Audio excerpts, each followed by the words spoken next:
up on a Friday, everybody? We got so much to talk about in and outside the industry. Automotive Congress was yesterday, and Tesla employees are taking to LinkedIn. Everywhere I go, the people really want to know who I is and who I be. They stop. Man, I need to let the bounce. Remember the bounce? We need to bounce just a little bit longer on this Friday. Agreed. I love that line. I'm the one they call Lucky Charm. I don't feel like that today. I woke up this morning, Kyle. This is the first two sentences we've exchanged all morning. I woke up today to a basement of water in my son's room that we just finished, and then I got a call from our fixed ops manager at Congruent here at the studio where I come every day, and it's never good news when somebody calls in the morning, because you know it's not like, hey man, I just wanted to make sure you're set up for an awesome Friday. I really appreciate everything you've been doing for me. It's never that. It's like, are you almost here? What? Why? It's like, there's water everywhere. We just had a massive deluge in Syracuse yesterday. And so like, I've heard stories of people literally water coming up from the toilets on the first floor of buildings because of as much rain as we got. Yes. That is nuts. We don't even know what rain is anymore in Nashville, actually. We're like, there's rain exists in the world? Wait, I thought it was only 103 and sunny. I thought that was the only way we got anymore. So, we've forgotten about it. Oh, man, we have so much to talk about today. I mean, we've been talking about ASOTU all weekend. We're going to keep talking about it. We started building the website. We have a lot of sponsors. We call them collaborators lining up and just locking in. And everyone that locks in, we just get more excited that we're going to have another really unique activation. I mean, yes. It's a good thing. So if you haven't already, register at ASOTUcon.com. We're going to have very limited industry partner tickets. So that's your only chance to get one, is being pre-registered on that list when we release the eligibility. And we got a lot of details. You know what? We haven't talked a lot about, we're going to have about 350 dealer tickets for sale, which is also not a massive amount. No. And like thinking about all of the other events that you go to, and I'm going to go ahead, and I hope you're okay with this. I'm going to announce the ticket price real quick. I'm okay with it. When you go, I'm proud of it. I know what we're pulling off for this ticket price. I'm really proud of it. Unbelievable. So for that whole 48 hours, the night before event, the full conference of 2 days for any dealer, it's only going to be $399. So $399 gets you a ticket to all of the content, which is, that's unbelievable. We were like, this is like half day events 40% that are underpriced at least. Right. And we're like, hey, we're trying to bring the fire in this event. This is our flag in the sand moment where people are going to see, and anyone who gets to go is going to be like, this is the best $399 they've ever spent. Well, and what's also cool, it's like overall trip costs, right? Every meal is a part of what we're doing. So literally 1, 2, 3, 4, 5, 6 meals. Shoot, you're right. I didn't even realize that. Right? So like low expenses. Right. Breakfast, hotels, full breakfast, full lunch, full dinner. Right. Like you're hotels are anywhere between, our blocks are going to be anywhere between $140 and $170. So you're not looking at $220 room. We got those casino hotel rooms for $140 to $170. Yeah, it's unbelievable. Oh, yeah. Snap. And then not just that, but I've looked at flights from Atlanta, Chicago, Nashville, like all of the major cities this side of the Mississippi, and they're really inexpensive, and everyone has a one-way ticket. So it's like when you direct flight, entire costs of a trip, you're not talking a couple $1,000. You're like talking just maybe barely into that $1,000. Oh my gosh. So which is why we want you to bring some people that you usually wouldn't bring to a conference. Yes. Part of this conference is we're intentionally including the non-management levels, the people that usually go, like maybe management level, but usually it's a lot of GMs, which we'll have a lot of GMs, we'll have a lot of owners, but bring somebody who's just been crushing it or showing a lot of potential in your store.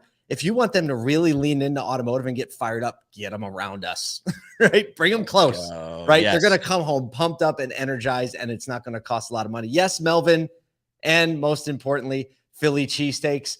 This is going to be awesome. Base has Philly cheesesteaks. No. Hold on. Let me give you a little education. It doesn't just have Philly cheesesteaks, right? It's got a Geno's. Geno's Steaks, the one everyone takes a picture of in Philly. There's actually one in the venue that's going to open up, and at lunchtime, you can just go get a cheesesteak from Geno's. Come on. We're not playing, man. This ain't no second-rate catering hall. I keep saying this, but y'all, we didn't come here to bunt. It's just the reality. Nate says in the comments, you guys must be ninjas because these prices are an absolute steal. What the heck is that? All right, we got some industry news to talk about. Yesterday, the Automotive News Congress was in Washington, and let me just say, Casey Crane and the Auto News crew, when it comes to this kind of stuff, man, they just go full baller mode. They do it right. It's just unreal. It's just real tight. They've got all the video, everything's just right. And, I love how Casey Crane moderating some of those conversations and doing it across political and OEM landscape, and really talking about, a lot of the conversations were just, hey, everyone's saying we want to do this grand retooling of the automotive industry, but is everyone going to come to the table to be able to do that between OEMs, NADA, Washington, D.C., everyone coming together to do that? Because if that doesn't happen, then if one party doesn't come to the table, then it's not going to work. Breaks down, goes slow, inefficient. NADA President Mike Stanton says, we've talked a lot about dealer and factory relations, but we can't get it done alone, right? Our manufacturers are stepping up. The dealers are stepping up. We know the government is as well. We need to work with the government on all levels to make sure we get this right, to be successful for who? The consumers. Hey. Right? We've been saying what we're all trying to solve together is the consumer experience. Yep. Right. And in the end, that's who we all should be fighting for. And if we do, then guess what? We all also get to win. When we're talking about the great collab, this is probably, I mean, I think we want to own that one, man. The great collab. Let's call it that. Right. And we're going to start hashtagging the great collab. It's Kyle and I are going to write a book called The Great Collab. Let's go. Between dealers and OEMs and political and all of that coming together is going to take a world of work. And right now, since in the year 2030, right? It's trying to get that harmony done. We're going to get it. We're going to get it.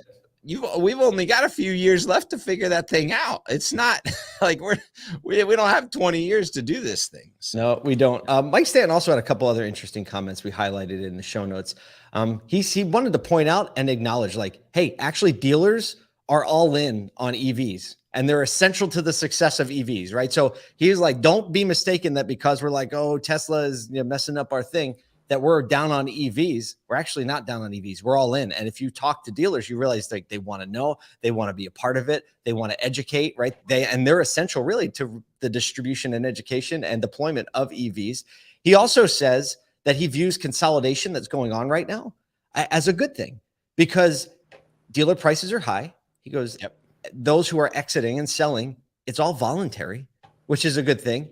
He goes, and the deep pockets, those who have deep pockets, they're investing heavily in the franchise dealer model, right? They're making it actually stronger. So, I mean, man, I thought there were just some great takeaways from that Auto Congress that we can all just step into. And I think that there's feel good about a few OEMs really, really leaning on the reality that the distribution model through the dealer network is the best way to deliver cars. So I'm really interested in having those conversations with those OEMs, those OEM presidents, and watching those conversations unfold, because it seems like there's kind of two streams that OEMs are taking. And I think that really calling on the dealers to understand what the local communities are saying about how they need this distribution to happen and the support and the service is going to be the absolute best play. And so as a dealer, I would find out right now how your community feels out about EVs, what they need from you to be successful in a purchase or a service process, or understanding how to, if you know all that, if you're the authority, then the OEM, when they come to you, you just instead you're bringing some value to the table. Bingo. Right? You can build the value right now and build the case for why the OEMs should see you as a critical component to the launch of EVs, because you can do the work now to understand your community, advocate for your community, and really be the spokesperson for your community. Man, we're big fans of do the things you can do, control the things you can control, and stop complaining about the things that you can't. Speaking of an opportunity to complain about things. Stop. Segue. Time. All right. So Tesla, as we heard in the news, that they announced they were going to cut 10% of their salaried workforce, and they did. And a number of their employees or former employees at this point have taken to LinkedIn not to complain. I spent some time reading through a lot of the comments in the threads. A lot of them. Man, I want to read a couple of them today because, first of all, total class act from these folks that were cut. And then we got a little punchline at the end. Okay, here's one. Tesla and I have parted ways after 10 long years and many cherished experience. It is over. Yes, I was part of the 10% layoff and was blindsided by the event. I would like to thank the many I've worked with. It has been a great experience. Best wishes to Tesla in their endeavor to change the world. And I'm proud to have been a part of that. My wife and I are looking forward to our next endeavor in life. John Estelle, maintenance technician. I was like, slow clap for John. Like full slow clap. Unbelievable poise and excellence. And he believed in what he was doing. He believed in what he was doing. Here's another one. I'll do this one quick so we have two. I'm deeply saddened to announce I was one of the 10% let go. As being both a salaried and a remote worker, while my time was short, I gained a year of experiences with many amazing and hardworking humans. I miss the content development team. She ends, while I'm saddened for this journey to come to an abrupt end, I also believe the world is on its way to a brighter and more sustainable future. I'm open to work and opportunities. Sarah Wilson, instructional designer. So, man, there's another one in there from a sales and delivery analyst. Do you think she has some good insights on what consumers want? So, I mean, and every single one of them pointed to the learning that they receive. Yes. They didn't just give, right? If you can have all your employees at some level, if they ever walk away, whether you have to let them go or whether you have to, or whether they leave and go to the next thing, if they can point back and go, the learning, the capacity that I grew in from my experience with that company, you can't put a price on that. You can't. The third comment we're not going to read also mentions the learning. Right. And so that comes along with a commitment to your people. Right. And whenever you see great companies, great leaders, they're always committed to the growth of their people. And if anything, this is one of my personal, people say, what are your goals in life? And one of my highest level personal goals is that people will just be able to say that their life was better off for the time that they spent around me or next to me. Right. And that is exactly what we're seeing out of some of these Tesla comments. Our takeaway is this. Go to the link in the show notes, read the comments, and hire some of these fine people. Go hire them. Bingo. Because if this is their character on the way out, it's an indicator of their character and their work ethic when they're in your organization. So please go scour the notes, click on the link, and bring some of these people in your organization. We have to keep moving. We just have a couple minutes left. B takeaway. If you're a Twitter employee, look at these. Just throwing it. Right. This is what you're heading for, this right? This is what you might get. Yeah. Okay. We can't go too far down that line. We have an all things used car clubhouse room. If you're watching this on the live stream, coming right up at 9:00 Eastern, where we say it every week, there are between 100 and 150 of the smartest operators and thinkers when it comes to used car and operations anywhere in the industry. Go to the clubhouse room and spend time in there. We're going to do it live at ASOTU, but we do it every week right on Clubhouse. Last story, just for a little bit of fun. Have you been seeing the post about the people who have had Sonos speakers delivered at their house? I hadn't until I did a deep dive when you put this story in the show notes, and I was like, oh my god, like the person that got 30 Sonos boxes, I'm like, eBay, like I'm setting up a whole room. I don't know what I've got going, but I've got like a whole studio set up. I'm going to eBay over here. I'm crushing through that. So there was a glitch in Sonos' shipping system, and for some people, unfortunately not me, who were in the system, just started getting random Sonos speakers shipped to their house. One customer getting as many as 30 started to cause trouble in the lobby of their apartment building because they just keep getting boxes and boxes delivered. Sonos found the glitch. And started, the reason we're talking about the story, it's fun, but they also started getting, reaching out to these people, sending them return labels. And then the FTC actually stepped in and said, FTC regulations says that you can't require somebody to send it back. And so Sonos released a statement saying, we don't require the return of extra equipment and we respect the decision of each impacted customer, which in my interpretation is this. I trust you to do the right thing. Right? It's the old. I was like, what kind of person are you going to be? Going no one will know. You can go out tonight, and I trust you, right? which really is a translation for "don't mess it up." Don't mess it up. So I don't know. What would you do? I personally would send the speakers back. But, you know, you can do what you want to do. We just thought it was an interesting way that a brand is handling a shipping error. That's all we have time for on Friday. That's all we got. Go to ASOTUcon.com, register, because, boy, if we can stress it enough, this is going to be one you don't want to miss. But we got a lot of fun stuff. We got 90 days of greatness on the way to ASOTUcon. Have an awesome weekend.